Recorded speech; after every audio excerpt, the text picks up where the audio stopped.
Assalamualaikum warahmatullahi wabarakatuh. Salam bahagia, salam sejahtera, salam Malaysia Madani. Alhamdulillah, kita mencecah sekali lagi tarikh yang sangat kita tunggu-tunggukan, iaitu sambutan Hari Kemerdekaan untuk kali yang ke-66 tahun pada tahun ini 2023. Kita bersyukur kepada Allah kerana kita dapat mengekalkan kemerdekaan. Sekurang-kurangnya kita tidak lagi ditadbir oleh penjajah. Namun begitu, kita harus mengerti dan memahami makna kemerdekaan dalam arti kata yang sebenar. Sejarah perjuangan untuk mendapat kemerdekaan itu mengajar kita tentang arti pengorbanan, arti kita mengukuhkan kesatuan, dan arti kita untuk mewujudkan suatu arah tuju negara yang lebih bermaruah. Sebab itu dalam kita menyambut kemerdekaan, kita tidak harus ada suatu kekaburan tentang arti kemerdekaan yang kita laungkan dan kita sambut. Kerana kemerdekaan itu ada lawannya kepada penjajahan. Bermakna memahami penjajahan itu juga suatu hal yang sangat-sangat perlu. Lebih dalam lagi ialah memahami kenapa kita dijajah, kenapa kita boleh dijajah. Dalam sejarah mengungkapkan tentang kelemahan yang telah berlaku. Tak kala ada pembelotan, ada pengkhianatan yang telah berlaku yang menyebabkan kuasa luar telah mampu untuk menguasai tanah air kita ini. Pembelotan itu menyebabkan wujudnya suatu lapangan yang siap untuk dimasuki dan diambil kesempatan oleh penjajah.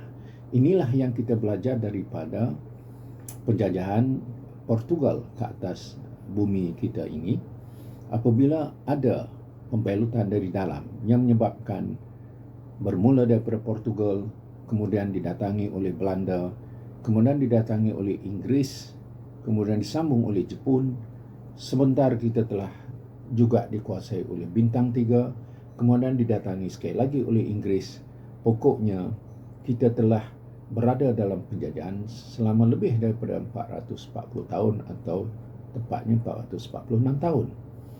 Ini bermakna bahawa ada hal yang harus kita teliti, bagaimana penjajahan itu dapat berada di tanah air kita sedemikian lama, dan apakah faktor-faktor yang telah wujud di kalangan kita sebagai satu bangsa, kita sebagai negara, yang menyebabkan mereka telah dapat menjajah kita dengan begitu lama.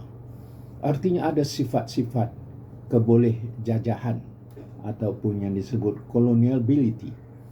Bangsa yang lemah, bangsa yang tidak bersatu, bangsa yang hilang jati diri, bangsa yang tidak harga diri, bangsa yang dipecah oleh kepentingan individu, kepentingan pribadi. Itu adalah antara sifat bagaimana sebuah bangsa, sebuah negara itu boleh dijajah, dan ini boleh berulang dalam bentuk yang lain, versi yang lain daripada zaman penjajahan tahun 1940-an dahulu.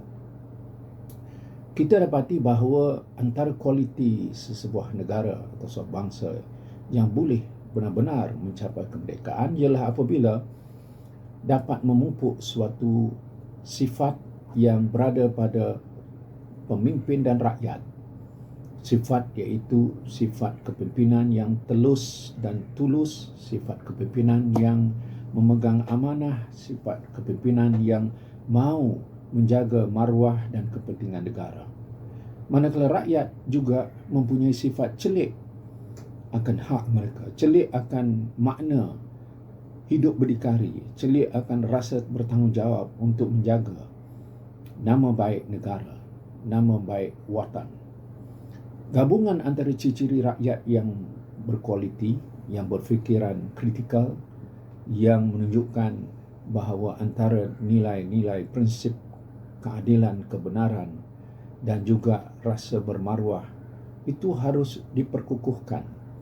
Sesungguhnya rakyat tidak harus biarkan dalam keadaan terdedah kepada maklumat palsu, maklumat yang disebar oleh penfitnah yang suka melihat ketidakstabilan sebagai kesempatan untuk meraih kuasa. Inilah yang sedang berlaku di banyak negara. Yang kita dapati bahawa antara hal yang sangat-sangat diberikan perhatian ialah keupayaan untuk menjaga kestabilan tetapi dengan prinsip kebenaran dan keadilan. Dan inilah yang menyebabkan dalam kita menyambut kemerdekaan ini harus ada kesedaran yang sangat-sangat penting dan mendalam, iaitu menghayati erti bernegara dengan kita menjaga kerukunan hidup antara kaum dan antara agama, dan kita mematangkan fikiran berpolitik antara pelbagai pihak supaya kepentingan negara itu haruslah diletakkan kepentingan yang paling utama. Sungguh pun kita tahu selepas 66 tahun kita merdeka, kita masih mempunyai banyak kelemahan. Kita telah maju dalam beberapa hal dan kita bangga dengan itu. Sebuah negara yang membangun dengan sistematik, sebuah negara yang telah mempunyai suatu bentuk kerajaan yang memungkinkan kita memajukan negara, itu tidak dapat dinafikan. Tetapi kelemahan-kelemahan dalam urus tadbir, dalam urus kelola negara itu masih banyak yang perlu diperbaiki. Kita masih lagi dihantui oleh gejala salah guna kuasa, gejala rasuah, gejala memberi habuan, gejala merosakkan masyarakat dengan cara memberi hadiah kalau mereka menyokong. Semua itu adalah gejala yang tidak akan mungkin boleh mempertahankan kedaulatan negara ini dan akan mendedahkan negara ini kepada manipulasi bukan sahaja daripada pihak dalaman yang punya kepentingan-kepentingan yang sangat cetek, yang sangat dangkal untuk merebut kuasa, tetapi juga dari berkuasa luar yang sering mencari peluang dan menunggu bagaimana kesempatan boleh diambil untuk mereka melakukan agenda penjajahan semula. Inilah yang menjadikan perhatian dan juga rasa concern kita terhadap kemerdekaan negara kita ini. Dengan yang demikian, kita harus melihat apa yang sedang kita lalui sekarang ini dengan keadaan yang masih lagi boleh diurus dengan baik, tetapi kita dicemari dengan pelbagai keadaan dan dicabar dengan pelbagai sudut, menyebabkan negara ini sangat terdedah atau disebut sangat rentan kepada keruntuhan dalaman, menyebabkan prinsip negara ini dengan rukun negara yang kita pegang, dengan perlembagaan yang kita sanjungi, dengan sistem yang kita telah bersetuju untuk teruskan supaya negara ini terus stabil dan menjadi negara contoh. Pelbagai komentar dari masa ke masa yang kadang-kadang mencetuskan krisis, mencetuskan polemik yang kadang-kadang tidak harus muncul, tidak harus timbul, sering kita dapati berlaku dalam negara ini.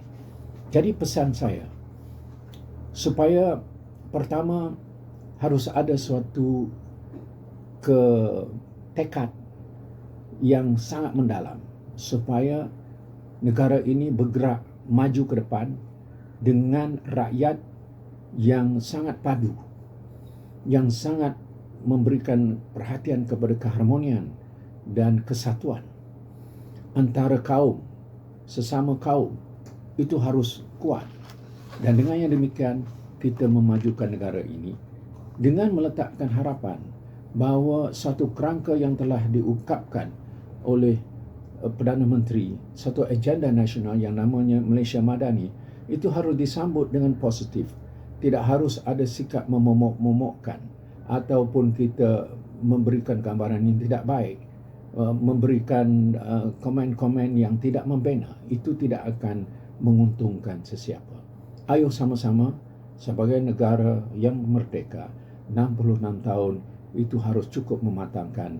Mari sama-sama kita jayakan hasrat kita untuk menjadi negara yang sangat kuat, berpadu dan memenuhi harapan kita untuk generasi akan datang. Sekian, salam kemerdekaan. Assalamualaikum warahmatullahi wabarakatuh.